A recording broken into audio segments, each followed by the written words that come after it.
Bueno, lo prometido es deuda. Como lo dije en un principio, tenía planeado hacer un video respondiendo a algunos o varios de sus comentarios, agradeciéndolos también, tanto los buenos como los malos. Y eso es lo que voy a hacer. Así que aquí hay una tercera entrega de respondiendo a comentarios, tanto de lovers como haters.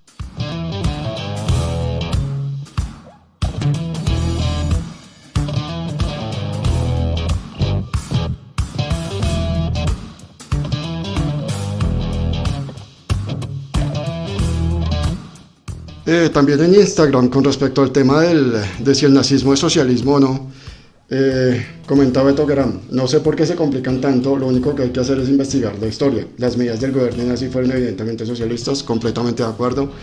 Efectivamente, no basta sino con mirar lo que hacía el gobierno nazi para concluir en menos de 10 segundos que eran socialistas. A lo que quiero llegar es un tema muy particular, que es que uno a veces no cae en cuenta de eso, y es que yo creo que uno inconscientemente muchas veces cae en la idea, que creo que es a lo que quiere llegar la embajadora, de creer que socialista es igual a socialdemócrata. Yo personalmente he caído mucho en ese error. Por ejemplo, yo suelo decir, claro, a veces un poco con ironía o con sarcasmo, que pues Álvaro Uribe él es socialista. Pues él no es socialista, socialdemócrata, técnicamente no son lo mismo, pero uno muchas veces asume que sí lo son. Entonces, claro, o sea, si eso se asumiera de manera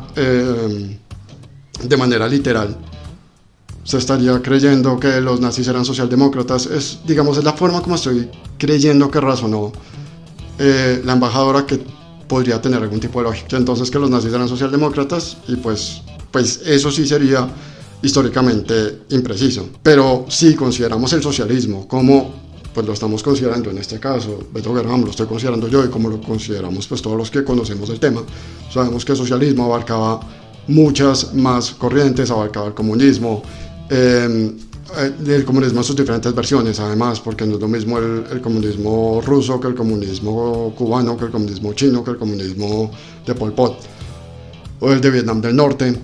Y obviamente abarcaba el término de socialismo, obviamente abarcaba también al nacionalsocialismo. No necesariamente todas estas diferentes vertientes del socialismo eran compatibles entre sí, eran tremendamente incompatibles, no solo desde el lado del nacionalsocialismo, sino el comunismo también mandó a acabar, por ejemplo, también con muchos socialdemócratas del comunismo staliniano. Pues lo que fue la purga de Stalin fue básicamente eso. Todo el que fuera medianamente moderado se iba para el campo de concentración. Entonces sí, o sea, digamos, totalmente de acuerdo con Beto Guerrero. Entonces, solo cuestión de ver, en 10 segundos ya sabemos que los nazis eran socialistas. Pero creo que el problema es más semántico, ¿no?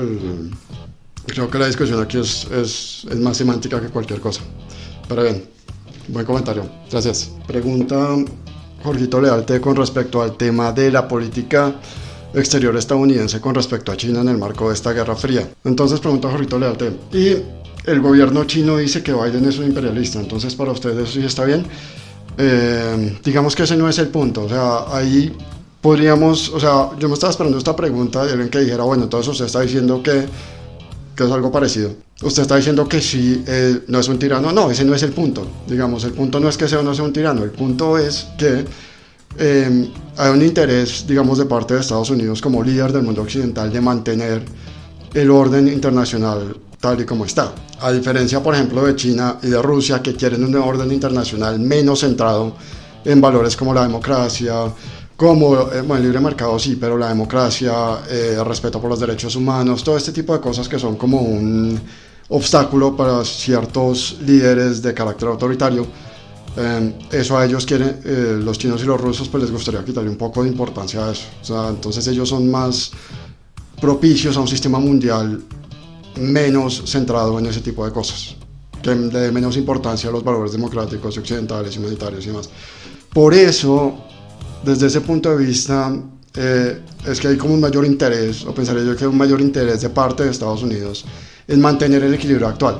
Pero, lo que, digamos, estas acciones aparentemente contradictorias de enviar a Blinken a que negocie con China, digamos, una especie de reducción, de bajarle un poco la tensión, mientras se le dice a Xi que es un tirano, pues son contradictorios, y probablemente se está borrando con el codo lo que se está haciendo con la mano.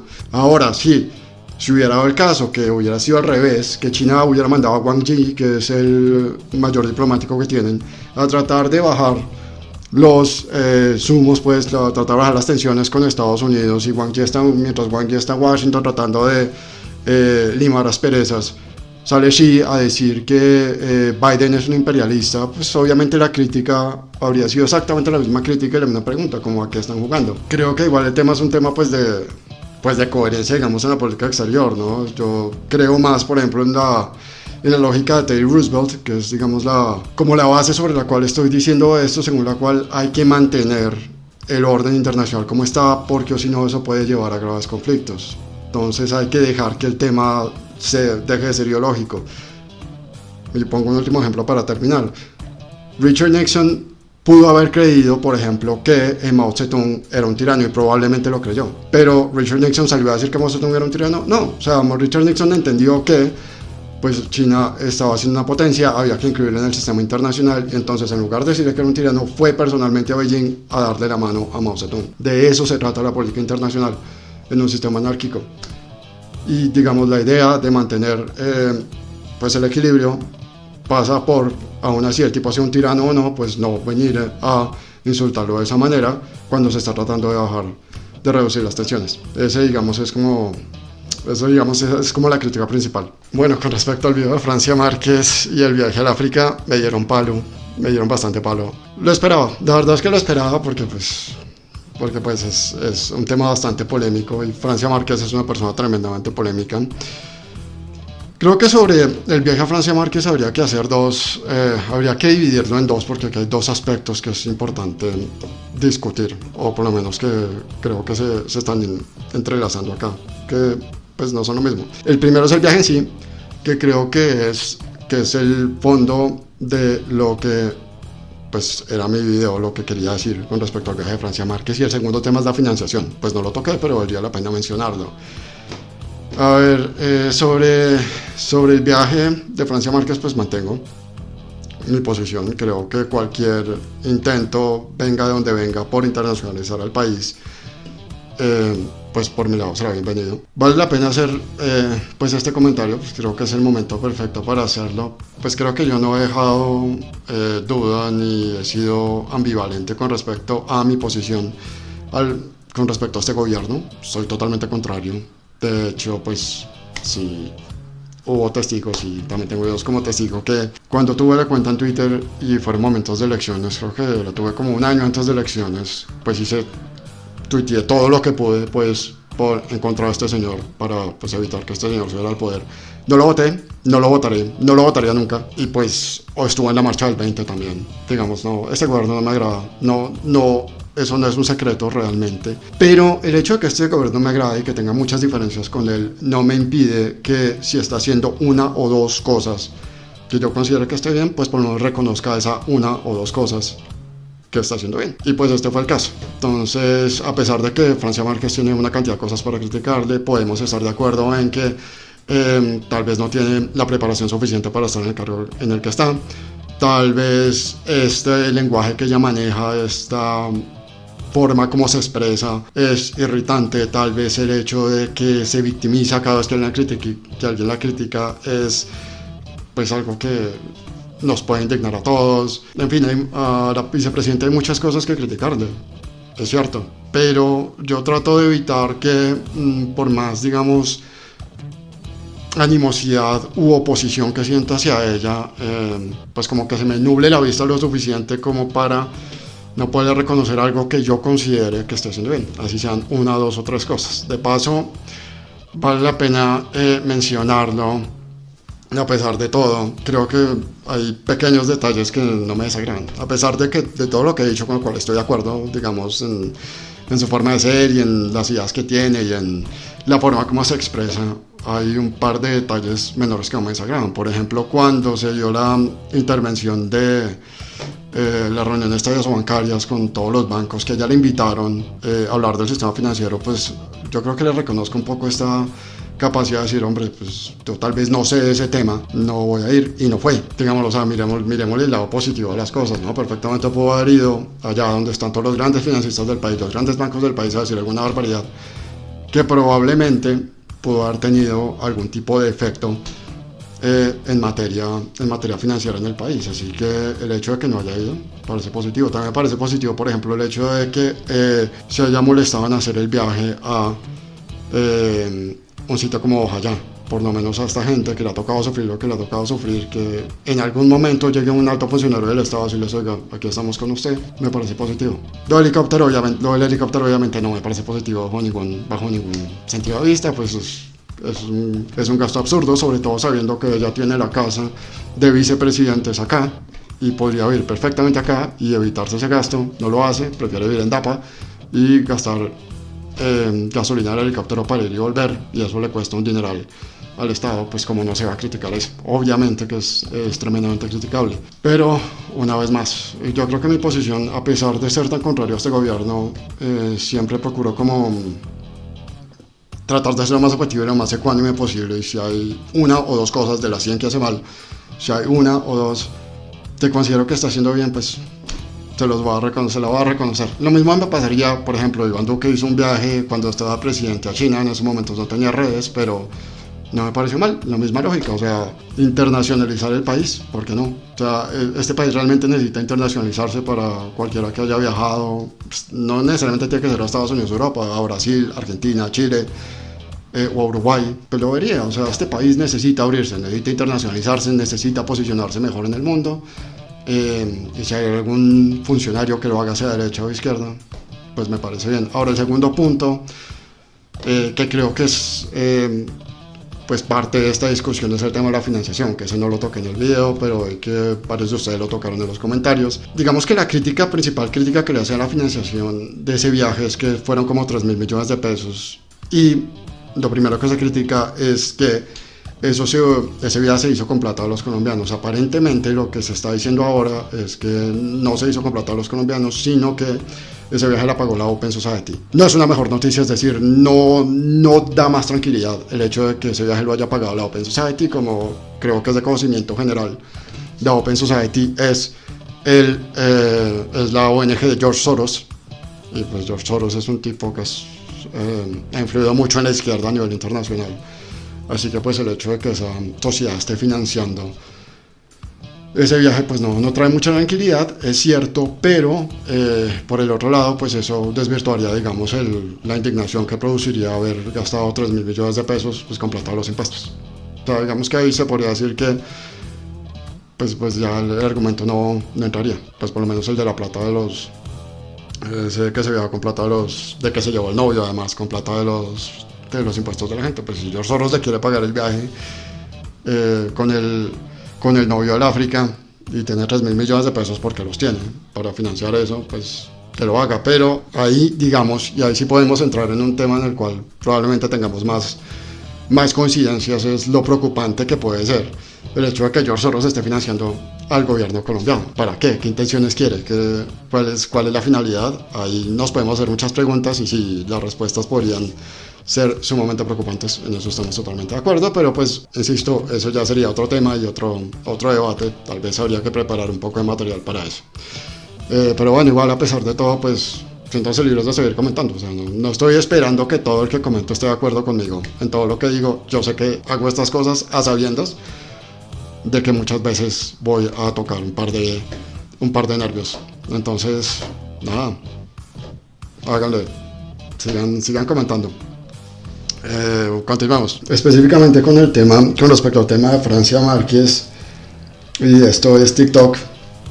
Comenta Oscar Darío 743. Los tratados comerciales se hacen con países desarrollo, Japón, Tailandia, Estados Unidos, China o miedo. Lástima que el reloj tiene doble moral. Sí, no, o sea, es decir, sí, un tratado comercial con China o con Japón o con Tailandia sería pues muy interesante, pero tampoco se puede subestimar, digamos, la capacidad o los recursos que maneja África. África es un continente que es pobre, pero es pobre, digamos, por condiciones culturales, sociales y económicas propias de sus gobiernos. Pero en cuanto a recursos, en cuanto a capacidades y en cuanto a oportunidades de negocio, África tiene una cantidad por ofrecer, porque pues estamos hablando de diamantes, estamos hablando de petróleo, una cantidad de piedras preciosas, oro, coltán. Hay muchas oportunidades ahí que se pueden explotar en África. El hecho de que ellos, como si, dentro de sí, hayan tenido una cantidad de gobernantes corruptos. Estoy pensando, por ejemplo, en el presidente de Guinea Ecuatorial, que se puso de salario la mitad del Producto Interno Bruto. O sea, ya cuando uno tiene un gobernante de ese nivel, pues obviamente pues, que el país se ha desarrollado es muy difícil, ¿no? Pero eso no quiere decir que no sea un continente o un área en donde fluyan muchos dólares, millones de dólares, y del cual se pueda sacar tajada. Así que sí, o sea, poder hacer un tratado comercial con África y aprovechar las oportunidades comerciales que tiene África, ¿por qué no? Pues lo hace Estados Unidos, lo hace Europa. A pesar de todo lo que ha hecho Europa con África, todavía lo hace. Lo hace China. China está metida hasta en el último rincón de África. Entonces, ¿por qué no? O sea, son oportunidades. Cualquier oportunidad de traer dólares a este país estaría buena. Así que bueno, gracias. Continuamos. Creo que con esto termino con Francia Márquez. Bueno, con respecto al tema de Ucrania, en TikTok, opina Tiburón, cuando un país se mete en una guerra, debe evaluar antes las pérdidas y no llorar. Esto es, digamos, con respecto al rey que dice sobre la reconstrucción de Ucrania.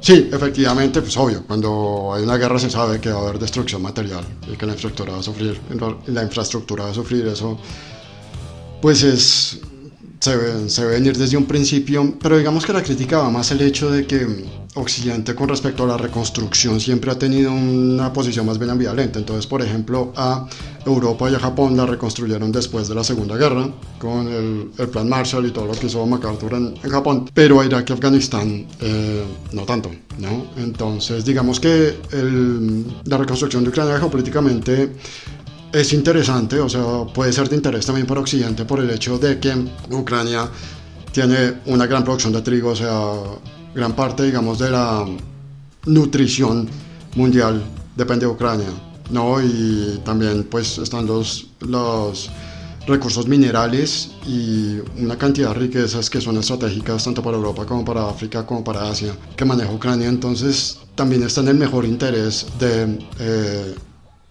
Occidente a reconstruirla, ¿no?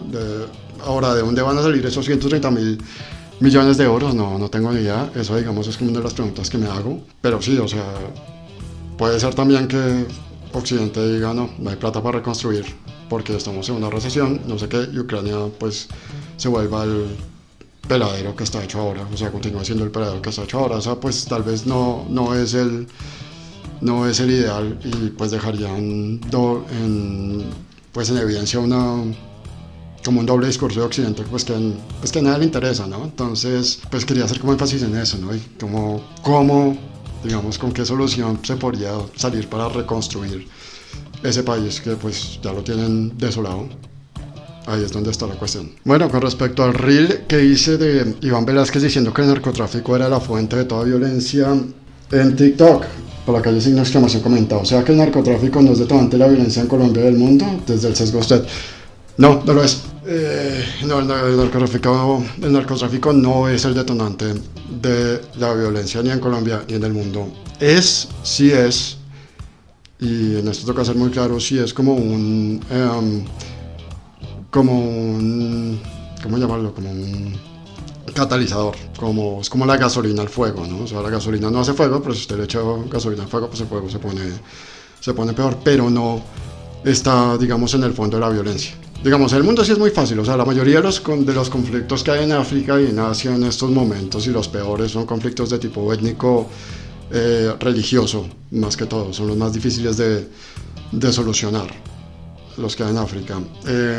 Y digamos que a nivel de América Latina, obviamente el narcotráfico, en la medida en que es un negocio ilegal, genera violencia, pero eso se ha complejizado bastante. Realmente, pues por lo menos en el caso de Colombia lo dije, lo que pasa es que a veces uno no tiene sino un minuto para hablar en un reel, entonces pues no puede pues explicarle ya bien, pero básicamente lo que pasa es lo siguiente. En Colombia tenemos sí un problema, digamos, parte de la violencia que es netamente narcotráfico, por ejemplo en los carteles del norte, los grupos del norte estilo Pachencas, Clan del Golfo y demás, que son narcos básicamente. Y tenemos, por ejemplo, los carteles mexicanos que se están asentando ya en el suroccidente del país, en toda la parte de Nariño. Básicamente, digamos, la masacre de Samaniego de hace unos años aparentemente está relacionado, presuntamente tiene relacionados agentes de los carteles mexicanos que se están tratando de asentar ahí, porque para los carteles mexicanos ya lo que les interesa es controlar toda la cadena de producción, desde la producción, la cosecha misma, la siembra, hasta el procesamiento y la entrega. Pues ya tienen la plata, ya tienen los recursos y es lo que están intentando hacer, y por eso se están tratando de meter al país, digamos. Ese es un aspecto de la violencia que hay en estos momentos en el país. Tenemos el otro aspecto, que son las digamos, bandas delincuenciales clásicas que ha tenido este país. Estoy hablando de las FARC, disidencias de las FARC, que son unos tipos que se nutren de narcotráfico, pero también tienen, a diferencia de los carteles mexicanos y de los clanes del Golfo, ellos tienen otras formas de financiamiento ilegal, como es la minería ilegal, como es el secuestro, como es la extorsión, y básicamente son más que todo crimen organizado, que solo utilizan el narcotráfico como fuente de financiamiento. Lo mismo pasa con el ELN, por ejemplo. Y por último, además de eso, tenemos toda esta, como lo dije, toda esta nueva ola de criminalidad estilo Tren de Aragua, pues que estos tipos en realidad no es que tengan una empresa de narcotráfico como tal, sino que pues son básicamente el crimen organizado urbano. Creo que lo más cercano que se me ocurre a compararlo sería como a los maras, pero pues obviamente aquí no hay un tema cultural, sino simplemente un tema delincuencial básico de una banda de crimen organizado que quiere como controlar las ciudades. Entonces sí, o sea, son tres formas de crímenes diferentes. Entonces si uno dice, no, es que el narcotráfico está en el fondo de las tres, si usted le quita el narcotráfico a las FARC lo que van a hacer es que van a seguirse financiando, ya sea por van a meterle más esfuerzos a la minería ilegal, a extorsionar, a cobrar vacunas o a secuestrar. Igual seguirían funcionando, porque el narcotráfico no es el corazón de su negocio. Entonces, por eso digo, cuando uno quiere ver la violencia, pues tiene que ver la complejidad, por ejemplo, de la violencia como es. Bueno, eso fue todo en materia de comentarios por hoy, por esta vez. Obviamente vendrá una próxima entrega. Les agradezco sinceramente. Sinceramente me encanta poder debatir y discutir mis ideas. Aún así, en muchos casos no nos podamos encontrar, es decir, no podamos coincidir en absolutamente todo. Realmente me alegra mucho poder verlos y sentir que podemos compartir o disentir de ideas de esta forma. Así que sigámoslo haciendo y espero tener muchas más entregas de respuestas a comentarios. Saludos y muchas gracias otra vez.